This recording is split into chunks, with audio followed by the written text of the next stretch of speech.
উপস্থিত আছেন অনেক আওয়ামী লীগ, যুবলীগ, শ্রমিক লীগ, কৃষক লীগ, তাঁতি লীগ সহ বিভিন্ন অঙ্গ সংগঠন নেতৃবৃন্দরা উপস্থিত আছেন। আমি এইটুকুই বলতে চাই, আপনারা থাকতে কিভাবে আমার ভাইদের উপর আক্রমণ হয়, কিভাবে ছাত্রদল এই ভার্সিটির ভিতরে ঢুকতে পারে, আমার সেই প্রশ্ন।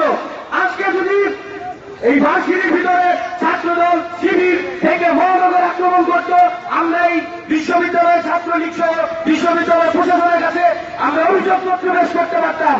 কিন্তু আমরা মহানগর থাকার পর মহানগরে থেকে কিভাবে এই বিশ্ববিদ্যালয়ের ভিতরে সেই ছাত্র দলের ক্যাডাররা, যুব দলের ক্যাডাররা, শিবিররা মিলে এই ভার্সিটির ছাত্রদের উপর হামলা করতে পারে, সেইটা আমার বোধগম্য হচ্ছে না।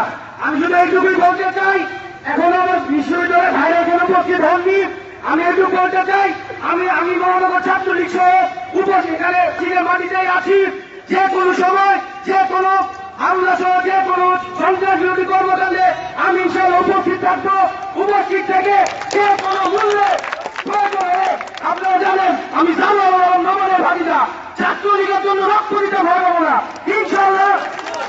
আমি আমার বক্তব্য দীর্ঘায়িত করবো না, সময় কম, অনেক নেতৃবৃন্দ বক্তব্য রাখবেন। এইবার আমি আমার বক্তব্য শেষ করছি। জয় বাংলা, জয় বঙ্গবন্ধু।